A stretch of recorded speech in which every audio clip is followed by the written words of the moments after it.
Quadratic equation है 3x² plus 1/x² minus 16x plus 1/x plus 26 is equal to 0। जो quadratic equation की standard form आपने पढ़ी है ये उससे मिलती जुलती नहीं है, तो हम इसको डायरेक्टली सॉल्व नहीं कर सकते।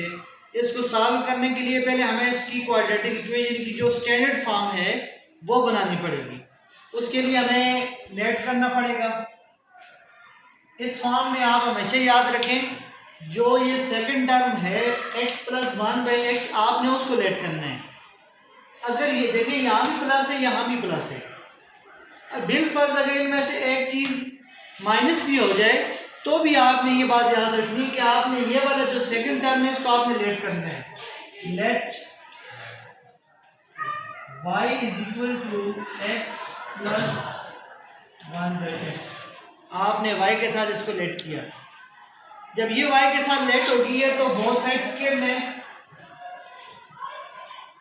x प्लस 1/x होल का स्क्वायर, क्योंकि हमने यहाँ तो y आ गया यहाँ भी हमने y बनाना है, तो y स्क्वायर यहाँ पर a प्लस b होल का स्क्वायर बन गया। a का स्क्वायर प्लस b का square plus 2a into b।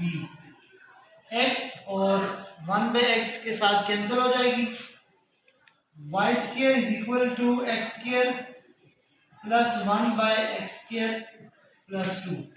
अब आप देखिए यहाँ पर x² प्लस 1/x² है, 2 नहीं है, तो 2 इसके साथ प्लस इस तरफ आकर क्या होगा माइनस हो जाएगा।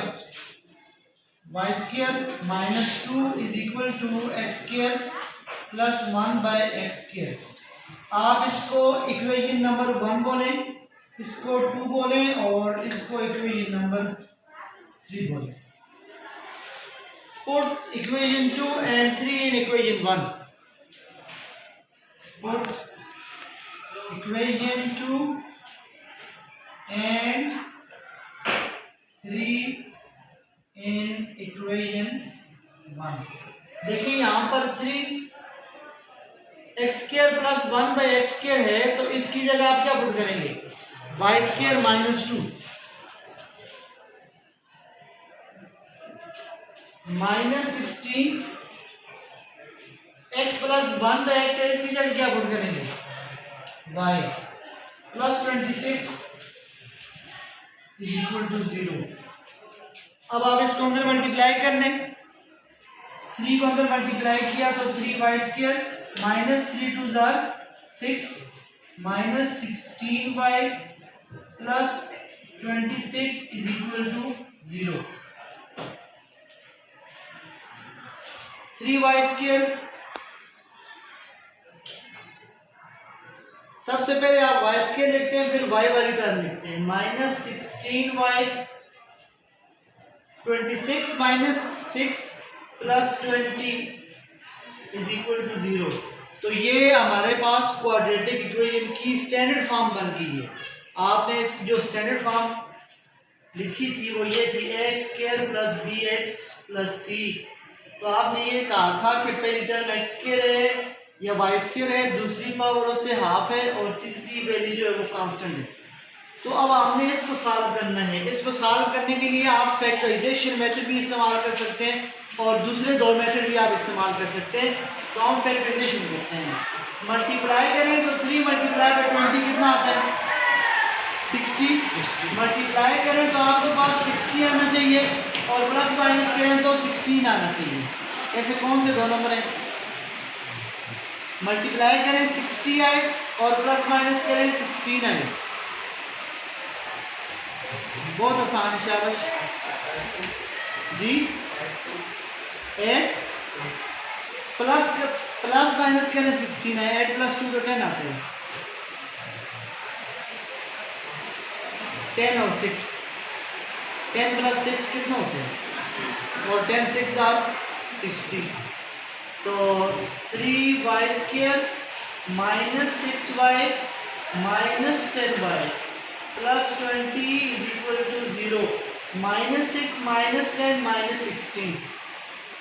इन दोनों में एक 3 कॉमन है, दूसरा y भी कॉमन है, तो y माइनस 2 आ जाएगा कॉमन। माइनस इसमें से 10 कॉमन है, y माइनस 2 यहाँ भी आ जाएगा क्योंकि 10 2 20 आता है इज इक्वल टू 0। ये दोनों सेम हैं तो ये दोनों इनमें से एक y माइनस 2 कॉमन आ जाएगा, 3y minus 10 is equal to 0। अब इन दोनों को अलग अलग आप 0 की इक्वल लेंगे, y minus 2 is equal to 0, 3y minus 10 is equal to 0। 2 इस तरफ माइनस है, इक्वल टू के उस तरफ आकर क्या हो जाएगा प्लस, और 3y 10 माइनस था इक्वल टू के इस तरफ प्लस हो जाएगा, 3 इसके साथ मल्टीप्लाई हो रहा है, नीचे आकर क्या हो जाएगा डिवाइड हो जाएगा। ये हमारे पास 2y के आंसर है, लेकिन असल इक्वेशन किस में x में है, तो हमने इस y की जगह इसकी एक्चुअल वैल्यू पुट करनी है। पुट y की वैल्यू क्या थी x प्लस 1/x, यहाँ पर इस y की जगह पुट करें x plus 1/x is equal to 2। अब ये दोबारा से हमें सॉल्व करनी पड़ेगी। इस टाइप ऑफ इक्वेशन में आप एक इक्वेशन को सॉल्व करते हैं, उसका आंसर पुट करते हैं, दोबारा आपके पास अगेन क्वाड्रेटिक इक्वेशन बनती है क्योंकि आपने यहाँ पर लेट किए, तो यहाँ पर आप एलसीएम लेंगे, इस x के नीचे कुछ भी नहीं है तो एलसीएम हमारे पास एक x आ जाएगा, x multiply by x, x square plus 1 is equal to 2, x square plus 1 is equal to, ये x यहाँ डिवाइड है, ऊपर जाकर क्या होगा मल्टीप्लाई, x स्क्वायर 2x इस तरफ आकर माइनस हो जाएगा, प्लस 1 इज इक्वल टू 0। तो आपने देखा है कि यहाँ पर दोबारा क्वाड्रेटिक इक्वेशन बन गई है। इसको आप सॉल्व करेंगे, जो भी आप सबसे पहले हम फैक्टराइजेशन देखते हैं, मल्टीप्लाई करें 1 है प्लस माइनस करें 2 है, ऐसे कौन से नंबर हैं, प्लस करें माइनस करें 2 आना चाहिए और मल्टीप्लाई में 1 आना चाहिए, 1 और 1, ठीक है। तो x स्क्वायर माइनस x कितना हो जाएगा minus 2x plus 1 is equal to 0। इन दोनों में क्या काम है, एक काम है, x माइनस 1 और इसमें माइनस 1 कॉमन है, x minus 1 is equal to 0। दोनों में क्या कॉमन है, x minus 1 into X minus 1 is equal to 0। इसको 0 के इक्वल लेंगे, x minus 1 is equal to 0, 1 इस तरफ आकर प्लस हो जाएगा, इसको भी 1 इस तरफ आकर प्लस हो जाएगा। तो ये हमारे पास दो आंसर आ गए। ये आपकी होम असाइनमेंट है, यहाँ भी आपने y की वैल्यू पुट करनी है x प्लस 1/x, और ये अगेन क्वाड्रेटिक बन जाएगी, इसको आपने घर से सॉल्व करना है, ठीक है।